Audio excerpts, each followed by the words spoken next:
आज हमारे बीच में लोकसभा अध्यक्ष जी और हमारे वरिष्ठ मंत्री साथी सब यहाँ एकत्रित हुए हैं कि आज से 10-15 साल पहले के भारत और आज का भारत, इसका फर्क क्या है, इसको आप समझना बहुत जरूरी है।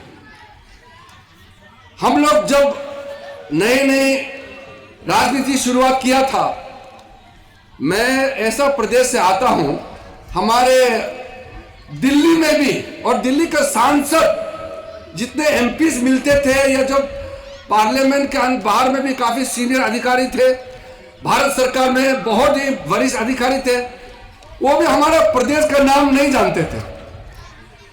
और हमारे प्रदेश के लोग भी बहुत सा बाहर हमारे प्रदेश है नाम नहीं जानते थे। यानी कि भारत देश तो एक था, लेकिन भारत देश को एक सूत्र में बांधने के लिए भारत सरकार ने कोई ऐसा कार्यक्रम नहीं किया। मैं फक्र के साथ कहना चाहता हूं, मेरा आदरणीय प्रधानमंत्री, हम सबका चहेते प्रधानमंत्री आदरणीय नरेंद्र मोदी जी ने एक भारत श्रेष्ठ भारत चला करके पूरा देश भारत को एक सूत्र में बांधने का रचना की है। आजादी की लड़ाई में कितने सैकड़ों लोगों ने कुर्बानी दी है, कितने लोगों ने अपनी जान दी है, कितने हजारों लाखों लोगों ने शहादत दी है, लेकिन इसका जानकारी बहुत से लोगों को नहीं है।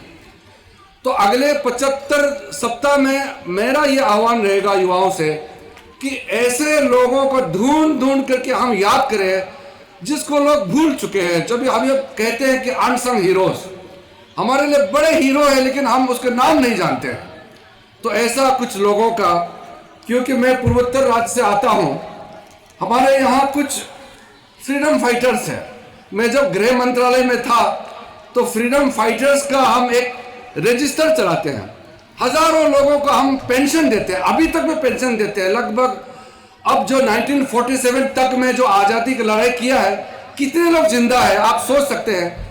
उस समय अगर जो 15 साल के बच्चे थे तो आज जीवित है तो कितना वर्ष हो गए होंगे, तो बहुत कम लोग बचे हैं। तो हम जो जीवित स्वतंत्र सेनानी हैं उनको हम पेंशन देते हैं अभी तक भी, और कुछ उनके परिवार, उनके जो अनमेरिड डॉटर है या उनके पत्नी है, उनको भी हम पेंशन देते हैं। लेकिन मुझे ताज्जुब की बात इस चीज को लगा कि कई ऐसे नाम है जो हमको पता है लेकिन पेंशन के लिस्ट में उनका नाम नहीं है। लेकिन मुझे मालूम है कि जो हमारे फ्रीडम फाइटर्स है वो पेंशन के लिए फ्रीडम नहीं लड़ा था, वो अपने देश को आजादी देने के लिए उन्होंने लड़ाई लड़ी थी। इसलिए पेंशन उनके लिए बहुत छोटी चीज है। लेकिन मेरा कहने का अर्थ यह है कि हमारा दायित्व है, आज के जमाने के युवाओं का ये दायित्व है कि जिन्होंने शहादत दी, जिन्होंने लड़ाइयां लड़ी है, भारत देश को आजादी दिलाया, उनका काम, उनका नाम, उसको हम कभी भूलना नहीं चाहिए।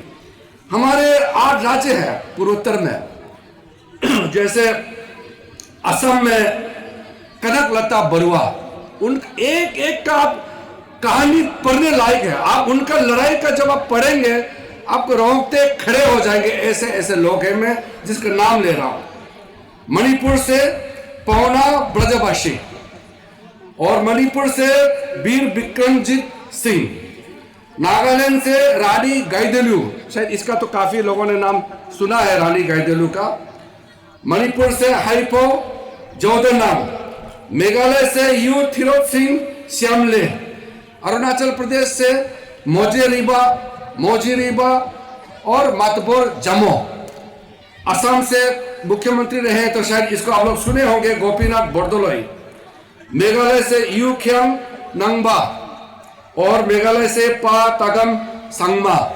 ये कुछ मैंने गिने चुने नाम इसलिए लिया कि कहीं हमारा देश, हमारी नई पीढ़ी इनको भूल ना जाए।